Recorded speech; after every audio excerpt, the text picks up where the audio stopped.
Hello everyone, welcome back to my channel. कैसे हैं आप सब लोग। आज मैं हाजिर हूँ आपके सामने एक नया लेस का डिज़ाइन लेके, जो कि आप देख सकते हैं मैंने 3 लेयर सिल्की थ्रेड की यूज़ करनी है आज के डिज़ाइन के लिए। और बहुत ही इजी डिज़ाइन है, इसमें हमें किसी किस्म की बेसरों की भी ज़रूरत नहीं है। आप इजीली फर्स्ट टाइम में ही इसको बना पाएंगे। और बहुत ही आसान से स्टिचेस हैं जो कि हमने यूज़ करके इसको बनाना है। 3 लेयर्स ले ली हैं मैंने। आप कॉटन थ्रेड भी यूज़ कर सकते हैं और आप पैराशूट का धागा भी यूज़ कर सकते हैं। 3 लेयर्स इसलिए ले ली हैं क्योंकि मुझे ये वाला कलर का शेड चाहिए था, तो जो कि 3 लेयर्स को मिक्स करके ही बन पा रहा था। इस डिज़ाइन के लिए मैं 1.25 mm की हुक यूज़ करूँगी। काइंडली जिन लोगों ने अभी अभी ट्यून किया है मेरा चैनल सब्सक्राइब कर दीजिए, लाइक कमेंट और शेयर भी किया कीजिए। Thank you. तो चलिए स्टार्ट करते हैं हम अपना आज का डिज़ाइन, जो कि बहुत ही ईजी है और बहुत ही जल्दी बनने वाला है। सबसे पहले हमने स्लिप नॉट ले ली है और हमने इसको अपने फैब्रिक पे अटैच कर देना है जहाँ पे आपने अपना डिज़ाइन बनाना है, सिंगल क्रोशे की हेल्प से।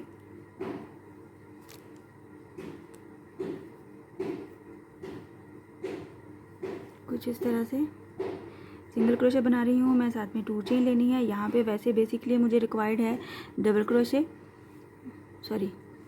क्रोशे बनाना है फर्स्ट टाइम में। अगर आप नहीं बना पा रहे तो मैं बिगिनर्स के लिए specially single crochet plus 2 chain बनाया है। ये हमारी डबल क्रोशे की काउंटिंग आएगी और इसके ऊपर हमने 3 चेन का पीकॉट बनाना है। 1 2 3 चेन बनाया और ये जो हमारा 4 वाले स्टिच में हम इसका सिंगल क्रोशे कर देंगे।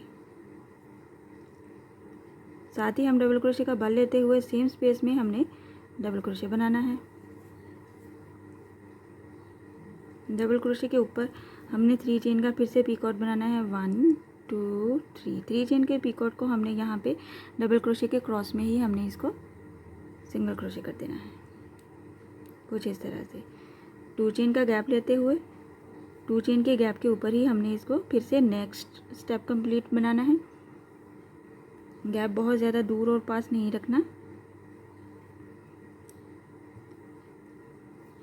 कुछ इस तरह से डबल क्रोशे बनाया हमने। डबल क्रोशे के क्रॉस में हमने 3 चेन का पीकॉट लेना है। अगेन सेम स्पेस में डबल क्रोशे बनाया, 1 2 एंड 3 चेन का पीकॉट लिया और यहाँ पे जो दूसरा वाला डबल क्रोशे था उसके क्रॉस में हमने इसको सिंगल क्रोशे कर दिया। वेरी इजी डिज़ाइन है। 2 चेन का गैप लेते हुए फिर से हमने सेम मेथड को रिपीट करना है। डबल क्रोशे बनाना है पहले, इसी गैप में हमने दूसरा डबल क्रोशे बनाना है। 1 2 3 चेन लिया और इस डबल क्रोशे के क्रॉस में हमने पीकॉट बनाया सिंगल क्रोशे की हेल्प से।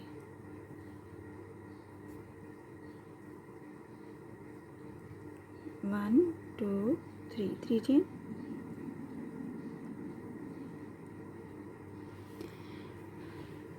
कुछ इस तरह से ये हमारा डिज़ाइन बनेगा। वेरी इजी डिज़ाइन है। ओनली 3 मिनट्स लगे हैं मुझे ये 3 फ्लावर्स बनाने में। और इसमें किसी किस्म की बेस रो नहीं बनाएंगे हम। एक बार फिर से बनाएंगे 1 2। अगर आपको डिस्टेंस लेने में मुश्किल होती है तो आप बेस रो ज़रूर बनाया कीजिए। उसके बेस रो का ये फ़ायदा होता है, फिर आप उसकी काउंटिंग्स 1 चेन के हिसाब से बनाएंगे तो काउंटिंग करके, अपनी 2 चेन के हिसाब से बनाएंगे तो भी काउंटिंग करके अपनी डिस्टेंस लेने में आसानी होती है। और डिस्टेंस सेम होगा तो ही आपका डिज़ाइन अच्छा बनता है। फिर से डबल क्रोशिया सेम स्पेस में कुछ इस तरह से और 3 चेन का पीकॉट लिया।